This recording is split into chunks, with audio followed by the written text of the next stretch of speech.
Orang yang bertanggung jawab pusing dan berkata, "Nona Fei, ini bukan dari kulkas." Di mana sangat mudah untuk mengambil sepotong daging beku dan memasukkannya ke dalam air hangat untuk dicairkan. Sinta berkata dengan ringan, "Kamu hanya perlu melakukan seperti yang diperintahkan." Orang yang bertanggung jawab tidak berdaya dan hanya bisa setuju. Kemudian, staf mematikan perangkat sirkulasi nitrogen cair dari tangki nomor 7, dan kemudian mengosongkan semua nitrogen cair di tangki dengan fasilitas tekanan. Segera setelah itu, 4 orang yang mengenakan pakaian anti beku, membawa tubuh kaku Duncan, yang hampir minus 200 derajat di bawah nol, keluar dari tangki beku. Pada saat yang sama, sekelompok staf lain telah menyiapkan kolam air bersih yang hangat, di kolam khusus pembersih steril. Ketika Duncan dikirim, disinilah mereka menyelesaikan pembersihan tubuhnya, dan kemudian mengenakan setelan pembekuan khusus oleh staf, dan setelah 2 hari 2 malam prosedur untuk menenangkan diri, tubuhnya secara bertahap diturunkan ke suhu yang sangat rendah minus 200 derajat Celcius. Namun, tidak satu pun dari staf ini yang mengira mereka akan menggunakan cara sederhana dan kasar ini untuk mencairkannya. Karena seluruh tubuh Duncan adalah gumpalan es minus 200 derajat, air hangat di kolam akan membeku saat dia masuk. Setelah mendingin dengan cepat, staf dengan cepat menyalakan pompa sirkulasi dan membiarkan alat pemanas mengedarkan air di kolam, untuk menjaga suhu air 40 derajat Celcius. Cara pencairan kasar segera menunjukkan kelemahan besar. Segera setelah kulit Duncan mulai mencair, segera mulai merembes darah, seperti sepotong daging sapi yang baru saja dicairkan. Cairan dalam sel mulai merembes keluar karena pecahnya sel, yang bercampur dengan darah dan cairan tubuh.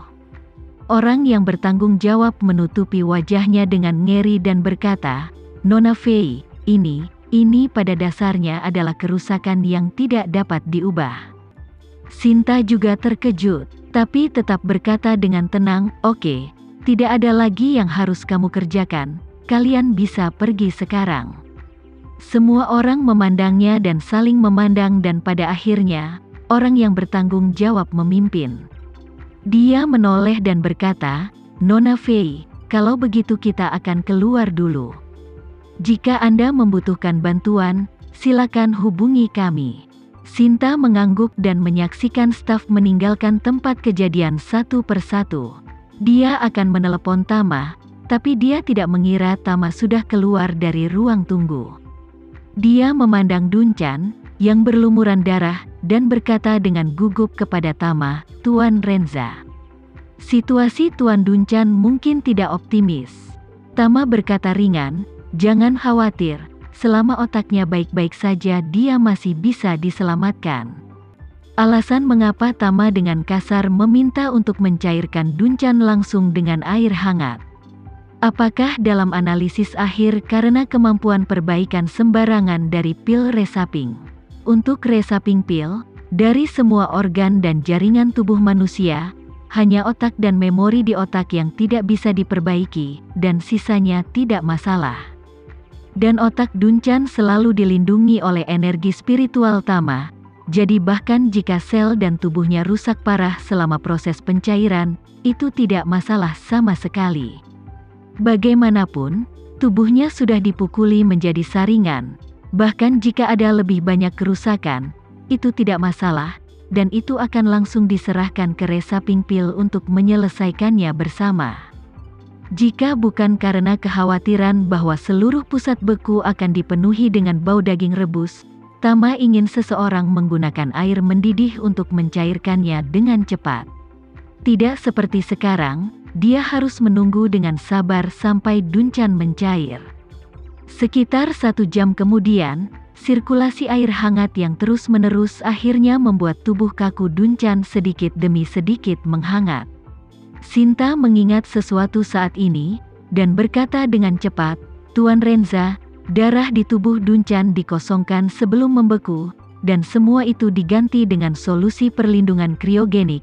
Ini akan ada pengaruhnya?" Apakah saya perlu menyiapkan plasma yang sesuai terlebih dahulu? Tidak. Tama melambaikan tangannya sembarangan dan berkata, ini semua adalah hal-hal kecil. Saat berikutnya adalah menyaksikan keajaiban.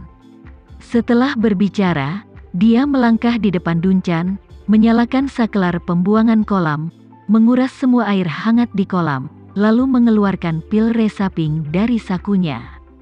Tama meletakkan pil di tangannya untuk melihatnya sejenak, dan menghela nafas dalam hatinya.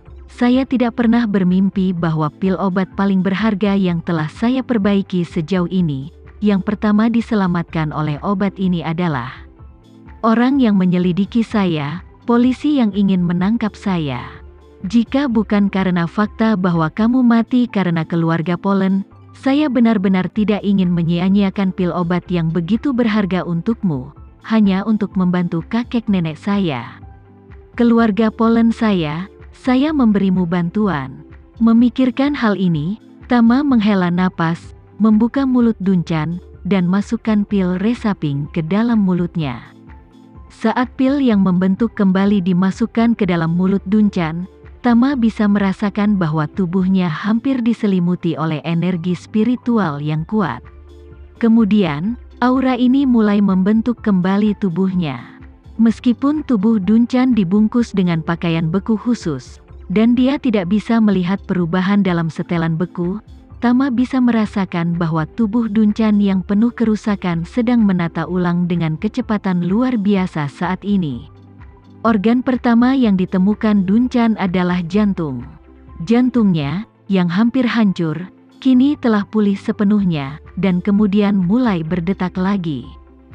Namun, saat ini, tidak ada darah di pembuluh darah di tubuhnya, dan semuanya digantikan oleh cairan krioprotektif.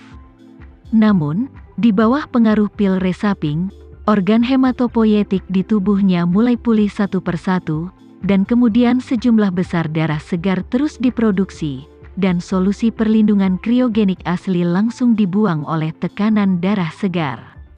Kemudian, tubuhnya mulai memulihkan suhunya sendiri, dan pada saat yang sama, semua luka di permukaan tubuhnya mulai sembuh dalam waktu tercepat. Orang lain tidak bisa melihat perubahan Duncan, mereka hanya menemukan bahwa kulit mayat itu tampaknya telah berubah dari pucat menjadi sedikit berdarah. Tapi Tama melihat semua perubahan di Duncan, dan tidak bisa menahan desahan dalam hatinya. Resaping pil benar-benar layak untuk kata pembentukan kembali, seperti gelas yang jatuh dari ketinggian dan pecah.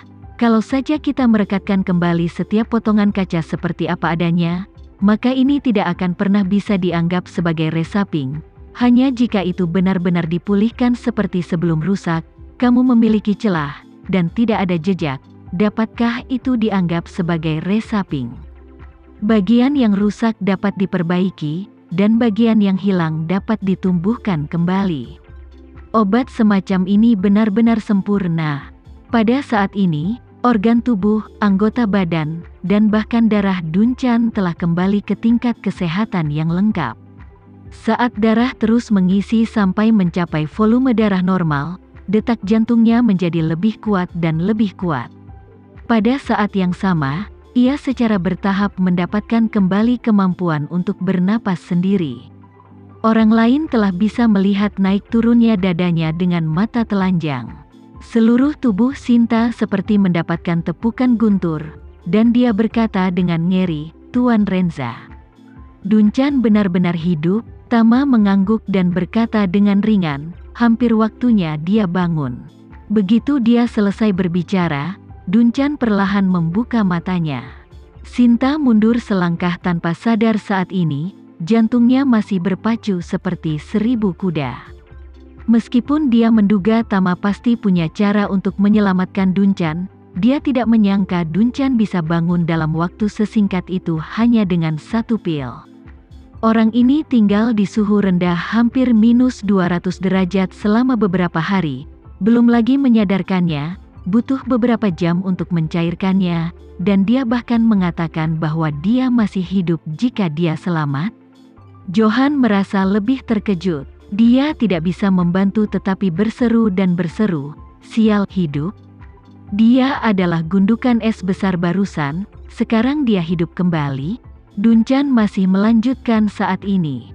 Dia berkedip karena saraf optiknya tidak bisa segera beradaptasi dengan cahaya yang kuat saat ini. Matanya hanya terasa putih, dan dia tidak bisa melihat apapun dengan jelas.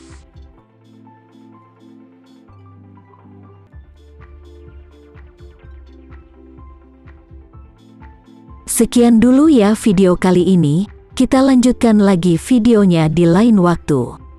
Oh iya, bagaimana menurut kalian?